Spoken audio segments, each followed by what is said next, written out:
Hey guys, so in this video I'll be showing you how to create an events platform using WordPress. So we can go in here and see our events in a calendar view and then click into the event.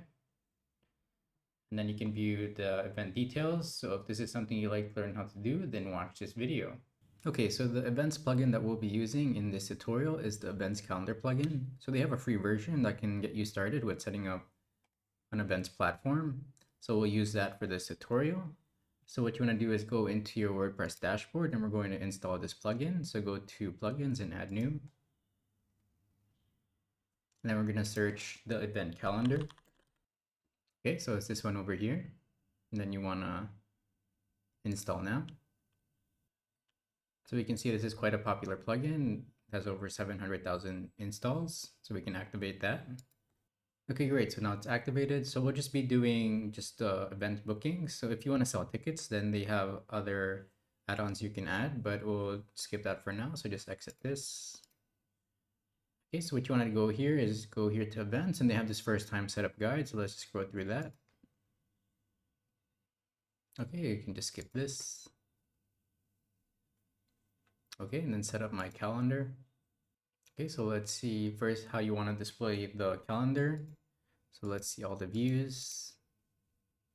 Okay, so these ones are for the pro version, so these are the free ones. Okay, so we'll just do lists. So click that one and click continue. Okay, and then your event settings. So if there's a payment associated with the event, so you just want to select your native currency. So let's do dollar.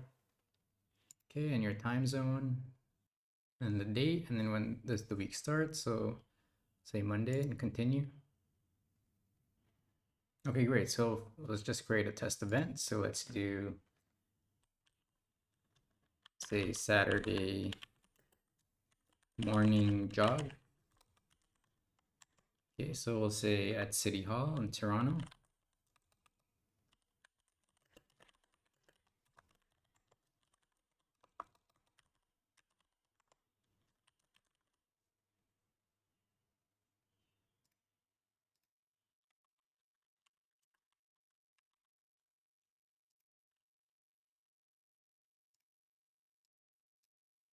Okay, so this is good, and then click continue. Okay, so if you want to do event tickets, so we're not going to do tickets in this tutorial, so we'll skip that. Okay, great. So this looks good. So we need to add an organizer. So that's regarding who's organizing the event. So we can see their tabs here. So their main data objects are the events, tags, categories, venues, and organizers. Okay, so this is something they require. So let's add organizer. Okay, so if you're familiar with WordPress, this would be like the author of an event. Okay, so we'll just do Maplet Media. Okay, and then you can give a description, test organizer, and then information down here.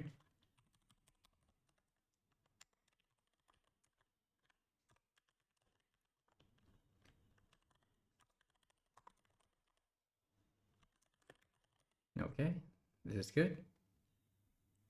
And then publish. Oops, so just need to enter in the full URL down here. Okay, and then scroll down, no custom fields are needed, and click publish. Okay, great, this is good. Okay, so next let's add an event. So go here into events. Okay, so we don't have an event, and then add new event. So we'll add in our initial event. So Saturday morning jog. Meet at City Hall for a morning jog. Okay, and then we can scroll down here, and this is important, the start and end date. Okay, so we can say from 7 till 9. Okay, and then the location. So again, you would add in the venue here. Okay, so since we don't have a venue, it will show this, but if you have venues already, then you can select a pre-populated one here. So we'll just fill it in again. So let's say City Hall.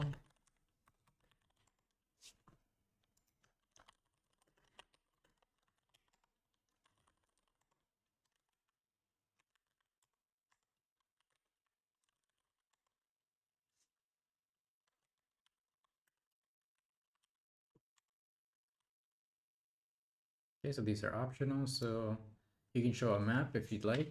That's already added by default, so we'll keep that. Okay, and the organizer. So again, since we have one set up already, there's a drop down available. So you can do multiple organizers if you'd like. Okay, and then if there's a cost to the event, you can set that up here. So it says for free events, you don't need to fill that in. Okay, so this side is good. Let's check out this side. So if you want to do tags, so this is good for like search or filtering. So if you have a lot of events, this will help. Let's say fitness.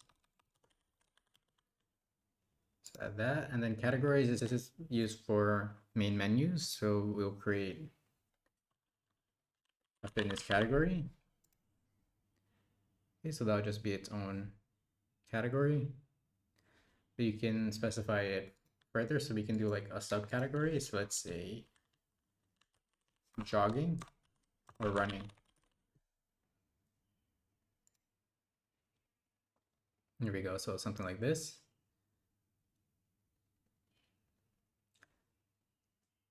Okay, then over here, you can set it up to be hidden or a featured event. Okay, so let's make it featured. And then over here, we can set up an image. So let me just get an image. Okay, so I'll just add in my image here. Okay, then set featured image. Okay, great. So this is good. Then we can publish our event. Great. And then we can view our event. It's awesome. So it'll look like this. So it has the map here, the location. So it's quite organized already by default. Okay, so next let's see how to see the calendar view over here. So we go to events and then view calendar. So it'll look like this. So this is under the events URL. So let's set this to be the home page actually, as it'll make sense to see all of the current events on the home page. So let's go here into dashboard and then settings and then reading. Okay, and then homepage is main events page here. And click save change. Okay, and then if we go to our homepage here, now let's redirect to our latest events. Okay, so lastly, I'm just going to go over the settings that's offered with the plugin here. So go into settings. Okay, and then we can update the URL here to say if you want to change it to something else like Meetup, do that like here. So we'll keep it as events by default. Okay, and then you can include events in the main blog loop as well. So I'll check mark that and then click save change. Okay, so we check over here. So editing.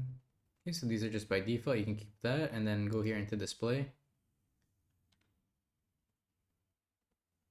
Again, over here, you have access to how you want the calendar to be displayed, like how many events per day and the amount of events to show per page. So you can do that over here.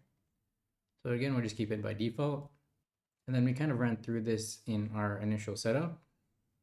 So the date and time and then the currency. So we did that already. But again, if you need to change that, you can do that here and then maps. Okay, so this is just for enabling Google Maps. But again, if you want to change the zoom, you can do that here. Okay, and then you can add some HTML if you're familiar with using HTML, so you can add additional content here. Okay, lastly, let me just update the link over here. So I'll just add in the main events to the homepage navigation. So what you want to do here is edit site, and then up here in the top, you can click our navigation here, and then add in a page link. So we can say dash events, and then make it say